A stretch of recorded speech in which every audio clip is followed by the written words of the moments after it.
নমস্কার, আপনাদের সাথে রয়েছে সুস্মিতা আর আপনারা দেখছেন A to Z কুকিং আর আপনাদের প্রত্যেককে আমার চ্যানেলে স্বাগত। আশা করি আপনারা ভালো আছেন, সুস্থ আছেন। আর দীর্ঘদিন বাদে আপনাদের সামনে একটা রেসিপি নিয়ে চলে এসেছি। পুরো রেসিপিটা দেখুন, আশা রাখছি ভালো লাগবে। আর ভালো লাগলে আপনাদের একটাই কাজ, লাইক, কমেন্ট, শেয়ার। তাহলে কি রেসিপি বানাই চলুন দেখে নেওয়া যাক। আজকে বানাচ্ছি দুধ পটল। আর দুধ পটল বানানোর জন্য আমি পটলগুলোকে খোসা ছাড়িয়ে ভালো করে ধুয়ে নিয়েছি। এবার রান্নার দিকে যাব। আর পটলগুলো এরকম দু সাইড থেকে একটু চিড়েও নিয়েছি।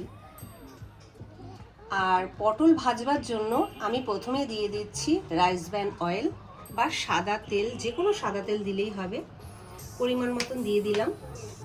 আর তার সাথে দিয়ে দিচ্ছি 1 চামচ ভরে ঘি। তেল আর ঘিটা খুব ভালো করে গরম হয়ে গেছে। এবার এক এক করে পটলগুলোকে দিয়ে দেবো। সাথে দিয়ে দিচ্ছি সামান্য পরিমাণে লবণ। এবার খুব সুন্দর করে পটলগুলোকে উল্টে পাল্টে ভেজে নেব।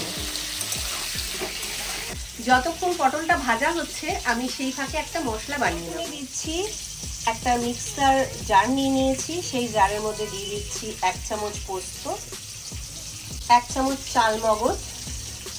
এই দুটো উপকরণ আমি একটু শুকনো গুঁড়ো করে নেব। পোস্ত আর চাল মগজের গুঁড়োটা হয়ে গেছে।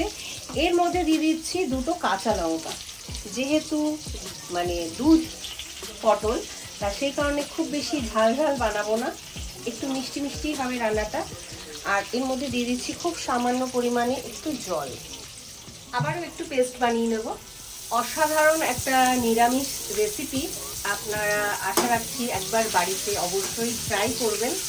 আর ট্রাই করে আমাকে কমেন্টে জানাবেন যে রেসিপিটা আপনাদের কেমন লাগলো। আর পটলগুলোকে এমনভাবে ভাজতে হবে যেন সব দিকে সুন্দর করে ভাজা হয়, না হলে কিন্তু এই রেসিপিটায় খেতে ভালো লাগবে না পটলগুলো। যদি প্রয়োজন হয় গ্যাসের আঁচটাকে কমিয়ে দিয়ে ভাজতে হবে, তাহলে সেক্ষেত্রে সব দিকে সমানভাবে ভাজা হবে। আর পটলগুলো আমার সব দিকে খুব সুন্দর করে ভাজা হয়ে গেছে। আমি এবার এক এক করে পটলগুলোকে তুলে নেব।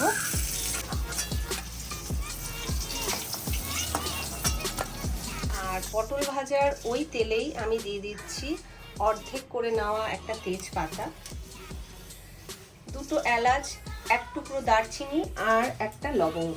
লবঙ্গটাও আমি ফাটিয়ে দেবো। আর সব কিছুই আমি ফাটিয়ে নিয়েছি, দিয়ে দিচ্ছি। এবার দিয়ে দিচ্ছি খুব সামান্য পরিমাণে জিরে, অবশ্যই গোটা জিরে। ফোড়নটা আমি ততক্ষণ করে নেব যতক্ষণ না ফোড়ন থেকে একটা সুন্দর গন্ধ বেরিয়ে আসছে, ততক্ষণ। প্রায় লো আছে 30 সেকেন্ডের মতো। ফোড়নটা থেকে সুন্দর একটা গন্ধ বেরিয়ে গেছে। এবার এক এক করে আবার পটলগুলোকে দিয়ে দিচ্ছি।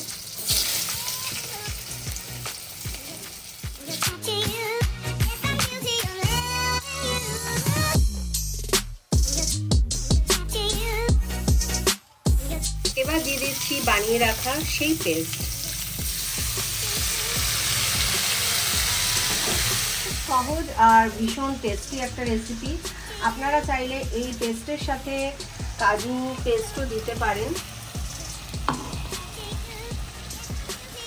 এবার দিয়ে দিচ্ছি স্বাদ অনুযায়ী লবণ, স্বাদ অনুযায়ী চিনি।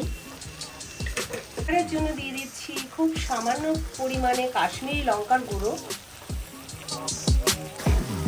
সব কিছু দিয়ে আমি মিডিয়াম আঁচে 2 থেকে 3 মিনিট এইভাবে একটু কষিয়ে নেব। আর দিয়ে দিচ্ছি দুটো গোটা লঙ্কা।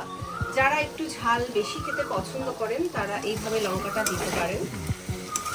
এবার আমি খুব ভালো করে কষিয়ে নেব।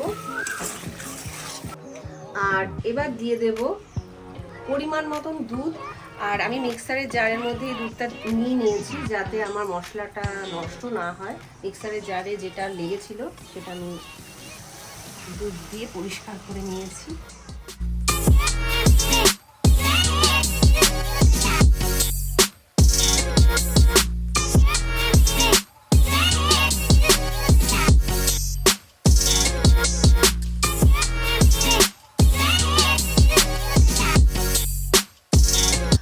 গ্যাসের আঁচটা বাড়িয়ে দিয়ে আমি পটলটাকে খুব ভালো করে সেদ্ধ করে নেব।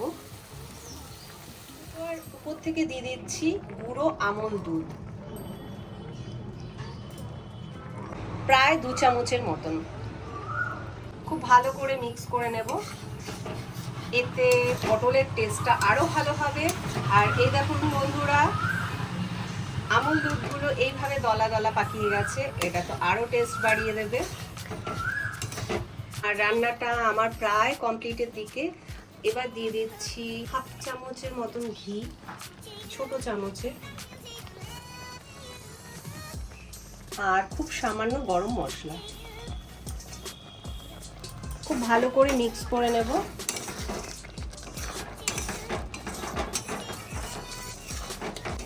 আর এবার গ্যাসের আঁচটাকে নিভিয়ে দেবো, আর আমার রান্নাটা পুরো কমপ্লিট।